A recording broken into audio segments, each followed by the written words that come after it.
আমি আমার জীবনের কাহিনী শুনাইতেছি। অনেক দুনিয়া ঘুরছি তো। আমি থাইল্যান্ডে পড়ায় জামাতে না হলেও 20-22 বার গেছি। আমি এক জানাজায় ছিলাম একবার, বাপের জানাজা ছেলে পড়াইতেছিল, কিন্তু আল্লাহু আকবার বলতে পারতেছিল না, কান্নারে কানতে। ছেলে আলেম ছিল, কানতে কানতে কানতে কানতে বাপের জানাজা ছেলে পড়ানো, বোঝেন না, ও আল্লাহু আকবার বলতে পারতেছিল না, কান্নায় ভাঙ্গা পড়তেছিল। একবার বড় কষ্ট করে জোরে আল্লাহু আকবার বলে উঠছে। জানাজা শেষ, আমার মন বলতেছিল যেন বাবা মাফ হয়ে গেছে। আমি সাথীদেরকে বলতেছিলাম যে আমি জানি না, আমার মন বলে এই বাবাকে আল্লাহ শাস্তি দিবে না। ছেলে আলেম, কলিজার টুকরা নিয়ে গেছে, ঠিক না? বাপ কি কলিজার টুকরা না? মাথার তাজ না? চোখের মণি না? আজকে সমাজে নাও হইতে পারে, কিন্তু একদিন তো বাপ এটাই ছিল, ঠিক না? নিয়ে গেছে যিনি, তার বিরুদ্ধে যাওয়া উচিত ছিল, কিন্তু ছেলে কান্না ধরা, কানছেন বটে, কিন্তু কান্না ধরা শেষমেশ কি বলছে? আল্লাহু আকবার, মালিক তুই বড়। এই যে বড়ত্বের স্বীকারোক্তি দিছে, আমার মনে হয় এই স্বীকারোক্তিতেই বাপের মাফ হয়ে গেছে। সোনারগাঁয়ের মানুষ ইশাখা চলে গেছে, এটাই তার রাজধানী ছিল। যদিও ইশাখার রাজধানী কিন্তু সোনারগাঁ ছিল। সোনারগাঁ জানেন না? জানেন না? হ্যাঁ, রাজধানী ছিল ইশাখার, ক্যাপিটাল ছিল সোনারগাঁ। ইশাখা চলে গেছে, শুধু ঐতিহ্য পড়া আছে। মানুষ দেখতে আসে, প্রমোদ করতে আসে, ফুর্তি করতে আসে, কিন্তু ইশাখা নাই। ইশাখা নাই, নাম নিয়েও কেউ রহমতুল্লাহ আলাই বলে না। আজ পর্যন্ত আমি কাউকে শুনি নাই ইশাখার নাম নিয়ে কোনো সোনারগাঁয়ের সন্তানকে রহমতুল্লাহ আলাই বলতে আমি শুনি নাই। আমি এখানে বহুত আলেমকে চিনি, বলুক সিদ্দিকী সাহেব ভিতর থেকে বাহির হইয়া, উনিও তো সোনারগাঁর সন্তান, ঠিক না? আরেকজন সোনারগাঁর সন্তান ছিল, চিনেন কি না আপনারা জানি না, মৌলানা আব্দুল গফফার সাহেবকে চিনতেন? বুইরারা মনে হয় চিনতো, ঠিক না? কিন্তু ইয়াং জেনারেশন চিনে না, নামও শোনে নাই কোনোদিন।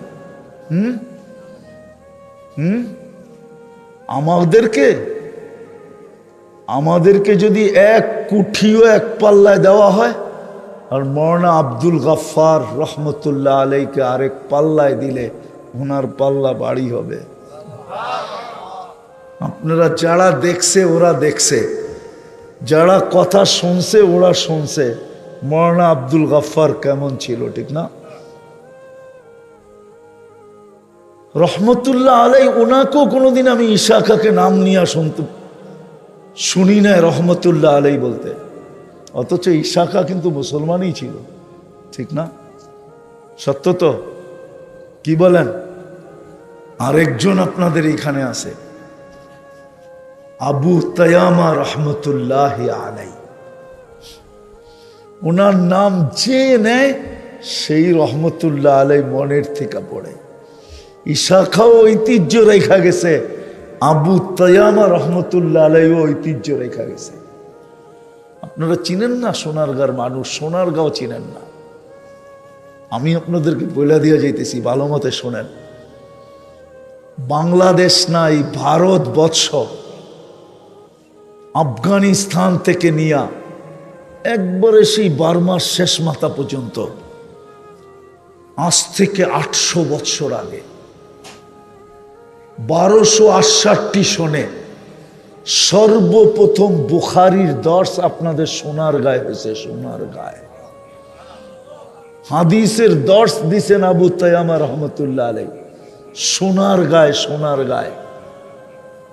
মুরগাপাড়া যাইতে হাতের ডাইনে পড়ে, ডাইনে মেঘনার দিকে যেতে হাতের ডাইনে পড়ে।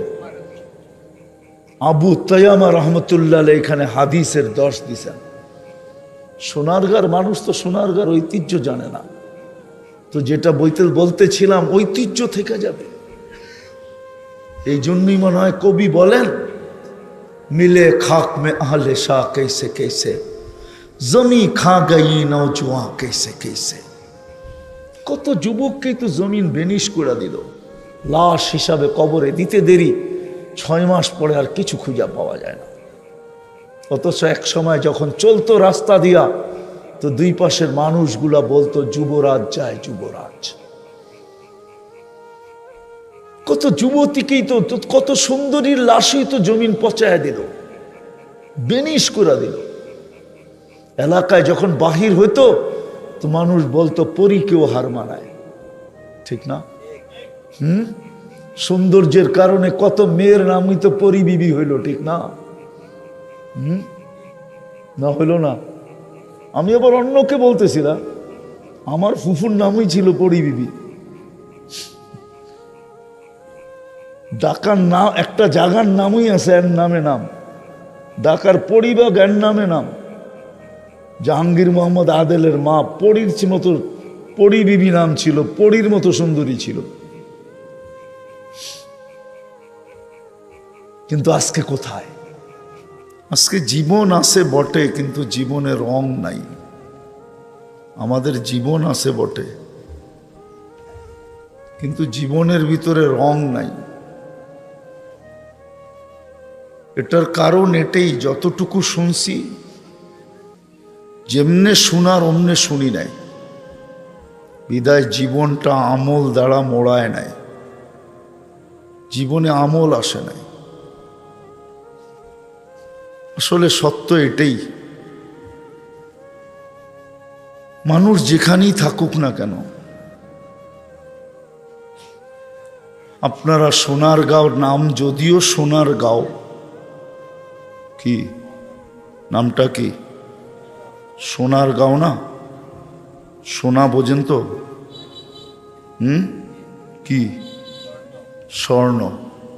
সোনারগাঁও হইলে কি হবে?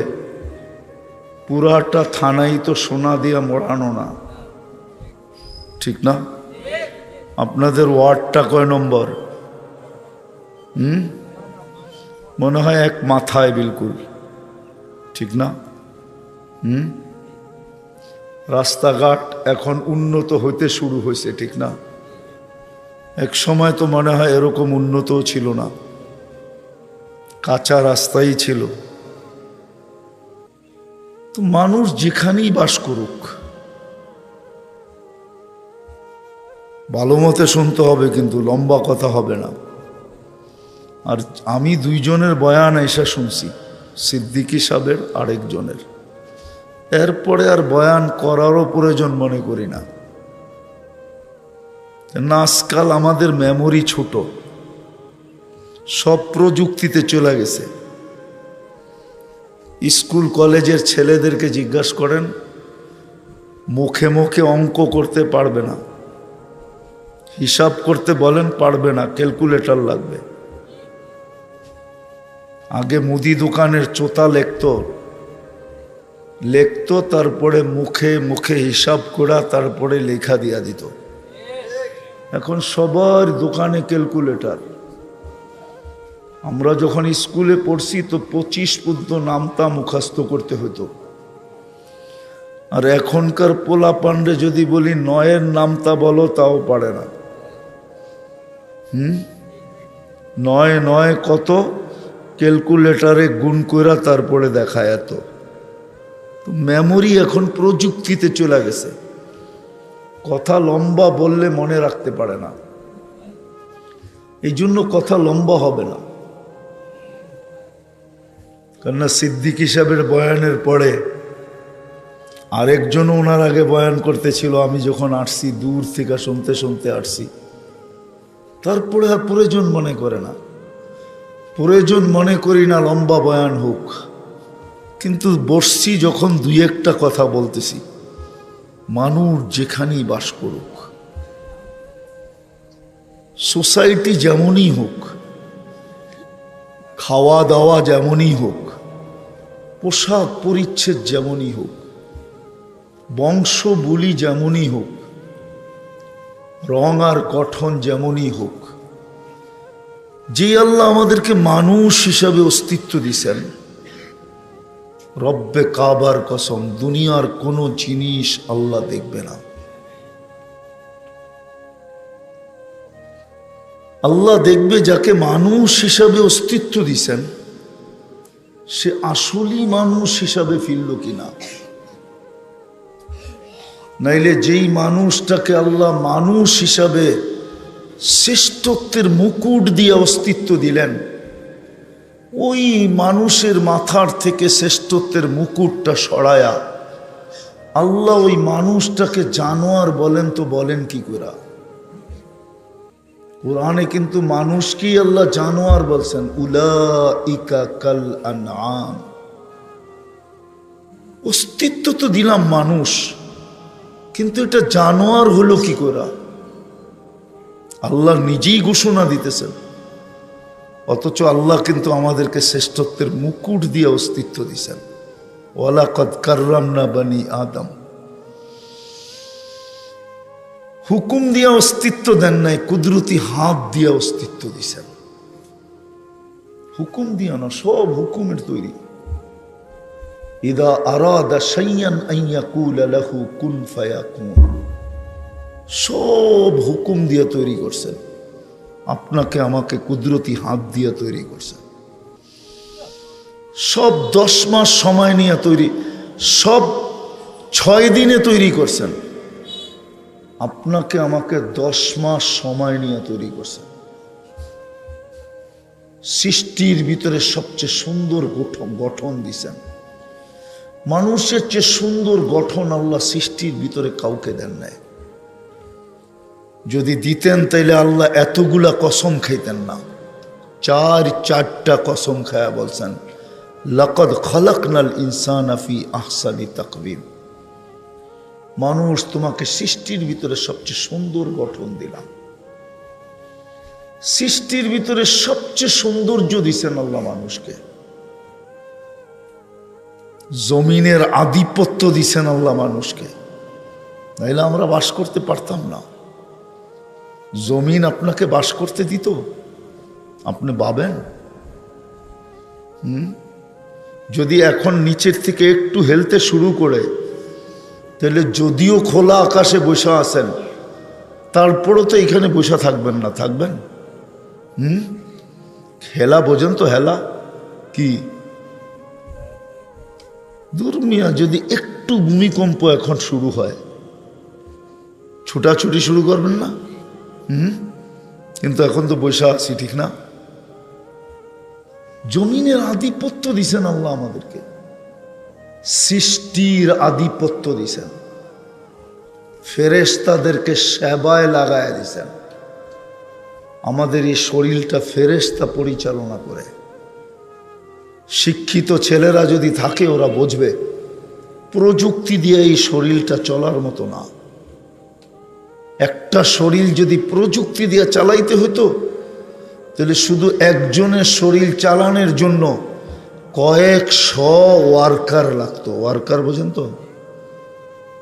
কয়েকশো কর্মচারী লাগতো। 2 চোখেই তো 13-26 কোটি ক্যামেরা। নাক তো সর্বপ্রথম চেক করে যে এটার গ্রান ঠিক আছে কিনা। গ্রান ঠিক নাই, ওইখানেই নাক থামায়া দেয়। গ্রান ঠিক না, এটা ভিতরে দেওয়া যাবে না।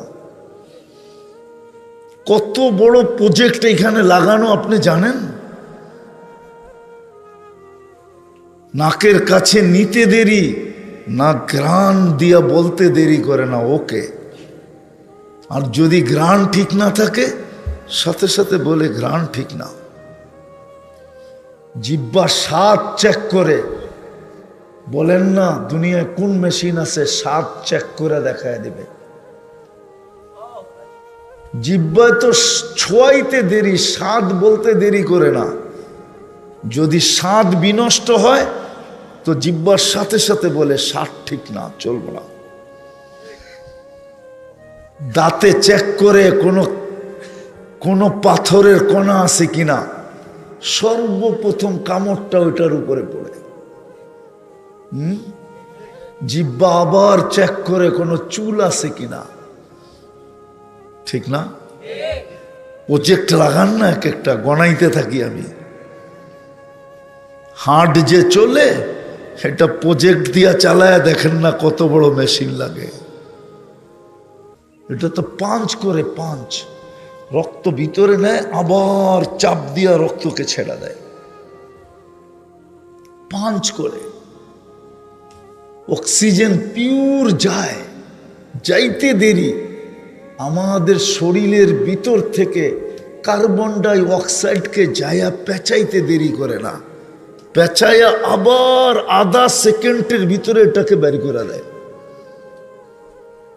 কয়েকটা দেখাইলাম। প্রযুক্তি দিয়ে যদি শরীরটা চালাইতে হইতো তাহলে এক একজনের শরীর চালানোর জন্য কয়েকশো ওয়ার্কার লাগতো। আল্লাহ ফেরেশতার সেবা দিয়া চালায়।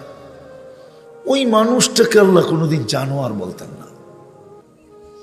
জানোয়ার বললেও তো মনকে বুঝাইতে পারতাম, কিন্তু শুধু জানোয়ার তো বলেন নাই, একটু আগে বলছেন যে জানোয়ারেরও তো একটা কোয়ালিটি আছে, তোর ভিতরে তো এই কোয়ালিটিটাও নাই। জানোয়ারের ভিতরেও কিন্তু কোয়ালিটি আছে, কিতাবে আছে। কুকুরের ভিতরে 9টা গুণ আছে, ওটা যদি মানুষের ভিতরে আসে তাহলে মানুষ আল্লাহওয়ালা হয়ে যায়, আল্লাহওয়ালা, আল্লাহর ওলি হয়ে যায়, ওলি। চাই যুবকের ভিতরে আসুক, চাই নারীর ভিতরে আসুক, চাই পুরুষের ভিতরে আসুক, চাই গ্রাম্য ভিতরে আসুক, চাই শহরের ভিতরে আসুক, যার ভিতরে আসবে সে ওলি। জানোয়ারেরও কোয়ালিটি আছে, কিন্তু আল্লাহ বলে না, তোর ভিতরে তো এতটুকু কোয়ালিটিও নাই, জানোয়ারের ভিতরে যতটুকু আছে। বিদা আমি কথা গুছায় নিয়ে আসতেছি, আপনি যেখানেই থাকেন, খাওয়া দাওয়া যেমনই হোক, পোশাক পরিচ্ছদ যেমনই হোক, রং আর ঢং যেমনই হোক, রং ঢং বোঝেন, কালার আর গঠন যেমনই হোক, বংশ বুলি যেমনই হোক, আল্লাহ এটা দেখবে না। আল্লাহ দেখবে এই ছোট জীবনটাকে কে গড়ল।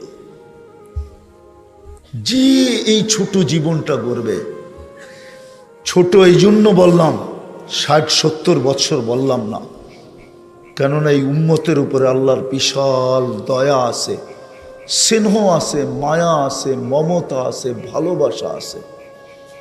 একটা উদাহরণ দিতেছি, বলেন রমজানে ফরজ কয় গুণ ছিল? কত? কেউ যদি চাইতো কিতাবের লেখা অনুযায়ী তো 1 মাস ফরজ আদায় করা বলতে তো পারতো যে আমার 70 মাসের অ্যাডভান্স ফরজ পুরা হয়ে গেছে, ঠিক না? কয় মাসের? হ্যাঁ, কিন্তু কয়জন পড়ছে বলেন? এই গ্রামের কয়জন পড়ছে? এই ইউনিয়নের, এই ওয়ার্ডের কত পার্সেন্ট লোক নামাজ পড়ছে? বলো যুবক, তোমরা কতজন পড়ছো? রাগ হও না, বলো। 70 মাসের অ্যাডভান্স করে রাখার সুযোগ ছিল, কিন্তু কয়জন করছে?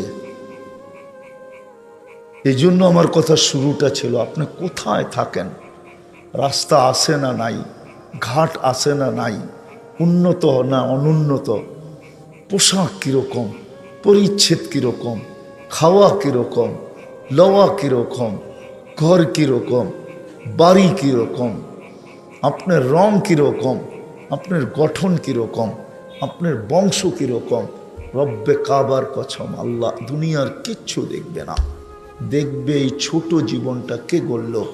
ছোট এই জন্য বলতেছি যে এই উম্মতের সাথে আল্লাহর এক ভালোবাসার মহব্বত। 70 বছর যদিও দিয়া থাকেন বয়স, কিন্তু 70-এর হিসাব নেবেন না, প্রথম 15 বছর মাফ। প্রাপ্ত বয়স্ক না হওয়া পর্যন্ত এই সময়টা মাফ, নিষ্পাপের খাতায় লেখা থাকবে। 24 ঘন্টায় যতক্ষণ ঘুমাই ফেরেশতা আমাদের বিরুদ্ধে কিচ্ছু লেখে না, এই সময়টাও কাউন্টে আসবে না। ফেরেশতা আমাদের বিরুদ্ধে কিচ্ছু লেখে না, পক্ষে লিখতে পারে কিন্তু বিরুদ্ধে না। তাইলে বাঁচলো আর কতটুকু? এতটুকু সময় শুধু আল্লাহ আপনাকে আমাকে দিছে গড়ার জন্য,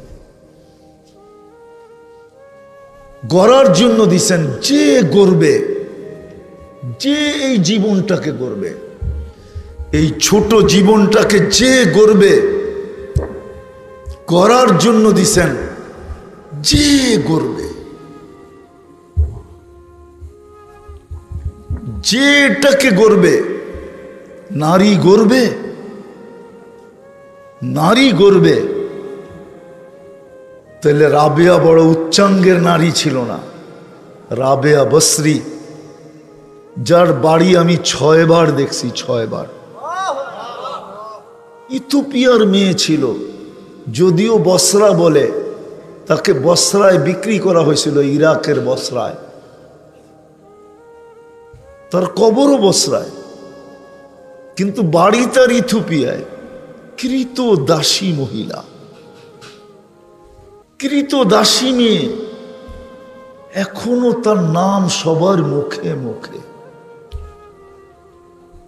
33 বছর বয়স পাইছে, শুধু 33 বছর বয়স। বাদ দিয়া দেন প্রাপ্ত বয়স্ক হওয়ার 14 বছর, 14 গেলে আর 33-এ থাকে কতটুকু বলেন? এতটুকু সময় জীবন গড়ছে। স্বামী আগেই দুনিয়ার থেকে চলে গেছে, বিধবা ছিল রাবেয়া, যার বাড়ি দেখলে এখনো চোখে পানি আসে। আমি প্রত্যেককে দেখছি চোখে পানি। জিজ্ঞাসা করছি কাঁদো কেন? তো বলছে ভিতর থেকে আওয়াজ আসে, রাবেয়া তুমি কোথায়, আমার ঘরের মেয়েরা কোথায়, তুমি কোথায়, আমার সমাজের মা বোন কোথায়? রাবেয়া তুমি এরকম কি করলে? লম্বা জীবন তো পান নাই রাবেয়া। ফেরাউনের কিতদাসীর কবর থেকে এখনো সুঘ্রাণ বাহির হয়। আমি তো শুনা বলতেছি না, চোখে দেখা বলতেছি। আমি তো এখানে গিয়ে আসছি। এক কৃতদাসী মেয়ের ঘর থেকে, কবর থেকে এখনো সুঘ্রাণ। ডেলি হাজারো লোক যায় শুধু সুঘ্রাণ নাকে লাগানোর জন্য। যেই ওই কামরায় ঢোকে, ওইখানে যায়, সবার মন ভোলা যায়। কিন্তু পুরা কবরটাও তো খোলা না, পুরা কবরটা খোলা না, ছোট ছোট একটা ছিদ্র করা আছে, এতটুকু, এই এত বড় একটা ছিদ্র হবে, এটা দিয়ে যে সুঘ্রাণ আসে। আল্লাহ রসুল তো বলছিলেন কিয়ামতের সকাল পর্যন্ত আসতে থাকবে। আল্লাহ শুধু জীবনটা গড়া দেখবে, আর কিচ্ছু দেখবে না। কে জীবন গড়ল? বেলাল জীবন গড়ছিলেন কৃতদাস, এর বাড়িও আমি 6 বার দেখছি। বাড়ি দেখলো চোখে পানি আসে, কান্নার রোল আসে, রোল। যেই যায় সেই দাঁড়ায় কাঁদে। অথচ দেশের মানুষগুলো এখনো পছন্দ হয় না। 1400 বছর আগের বেলাল কেমন ছিল? বেশি দিন তো দুনিয়াতে ছিলেন না, কিন্তু জীবনটা গড়ছিলেন। এই জন্য যুবকদেরকে বলি, যুবক, যৌবনটা গড়।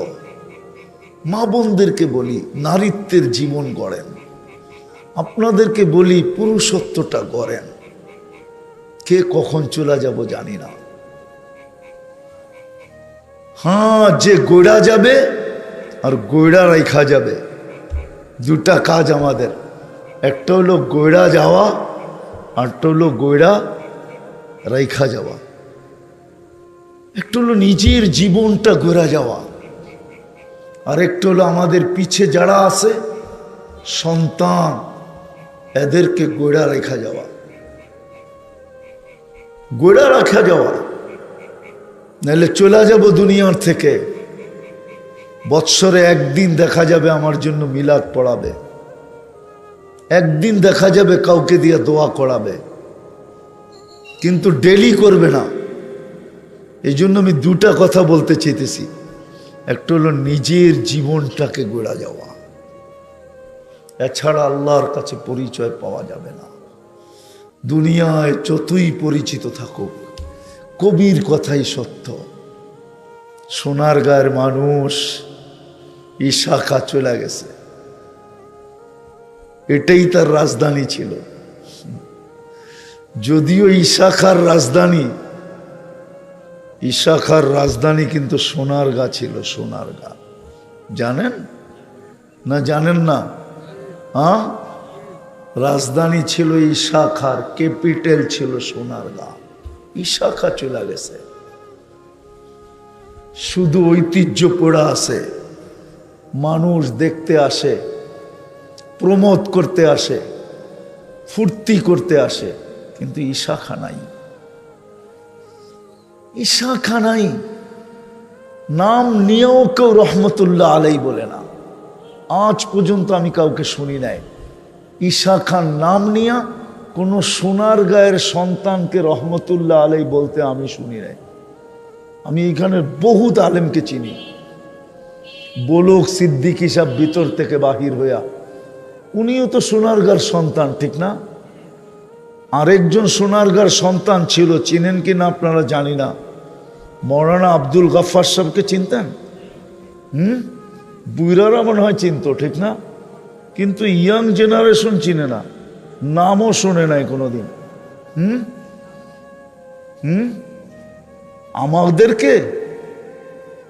আমাদেরকে যদি এক কুঠিও এক পাল্লায় দেওয়া হয়, আর মৌলানা আব্দুল গফফার রহমতুল্লাহ আলাইকে আরেক পাল্লায় দিলে ওনার পাল্লা বাড়ি হবে। আপনারা যারা দেখছে ওরা দেখছে, যারা কথা শুনছে ওরা শুনছে মৌলানা আব্দুল গফফার কেমন ছিল, ঠিক না? রহমতুল্লাহ আলাই, ওনাকেও কোনোদিন আমি ইশাখাকে নাম নিয়ে শুনি নাই রহমতুল্লাহ আলাই বলতে। অথচ ইশাখা কিন্তু মুসলমানই ছিল, ঠিক না? সত্য তো? কি বলেন? আরেকজন আপনাদের এখানে আছে, আবু তায়ামা রহমতুল্লাহ আলাই। ওনার নাম যে নেয় সেই রহমতুল্লাহ আলাই মনের থেকে পড়ে। ইশাখাও ঐতিহ্য রেখা গেছে, আবু তায়ামা রহমতুল্লাহ আলাইও ঐতিহ্য রেখা গেছে। আপনারা চিনেন না সোনারগাঁর মানুষ, সোনারগাঁও চিনেন না। আমি আপনাদেরকে বলে দিয়ে যাইতেছি, ভালো মতে শোনেন। বাংলাদেশ নাই, ভারতবর্ষ, আফগানিস্তান থেকে নিয়া একবারে সেই বার্মার শেষ মাথা পর্যন্ত, আজ থেকে 800 বৎসর আগে 1268 সনে সর্বপ্রথম বুখারীর দর্স আপনাদের সোনারগাঁয়ে হয়েছে। সোনারগাঁয়ে হাদিসের দর্স দিছেন আবু তায়ামা রহমতুল্লাহ আলাইহি। সোনারগাঁয়ে মুরগাপাড়া যাইতে হাতের ডাইনে পড়ে, ডাইনে মেঘনার দিকে যাইতে হাতের ডাইনে পড়ে আবু তায়ামা রহমতুল্লাহ আলাইহি এখানে হাদিসের দর্স দিছেন। সোনারগাঁর মানুষ তো সোনারগাঁর ঐতিহ্য জানে না, তো যেটা বলতেছিলাম ঐতিহ্য থেকে যাবে। এই জন্যই মনে হয় কবি বলেন, মিলে খাক মে আহলে শাহ कैसे कैसे জমি খা গই নওজোয়ান कैसे कैसे। কত যুবককেই তো জমিন বেনিশ করে দিল, লাশ হিসাবে কবরে দিতে দেরি, 6 মাস পরে আর কিছু খুঁজে পাওয়া যায় না। অথচ এক সময় যখন চলতো রাস্তা দিয়া, তো দুই পাশের মানুষগুলা বলতো যুবরাজ যায়, যুবরাজ। কত যুবতীকেই তো কত সুন্দরীর লাশই তো জমিন পচায় দিল, বেনিশ করে দিল। এলাকায় যখন বাহির হইতো তো মানুষ বলতো পরীকেও হার মানায়, ঠিক না? সৌন্দর্যের কারণে কত মেয়ের নামই তো পরী বিবি হইল, ঠিক না? না হইল না? আমি আবার অন্যকে বলতেছি না, আমার ফুফুর নামই ছিল পরী বিবি। ঢাকার নাম একটা জায়গার নামই আছে এর নামে নাম, ঢাকার পরিবাগ এর নামে নাম। জাহাঙ্গীর মোহাম্মদ আদেলের মা পরীর মতো, পরী বিবি নাম ছিল, পরীর মতো সুন্দরী ছিল। কিন্তু আজকে কোথায়?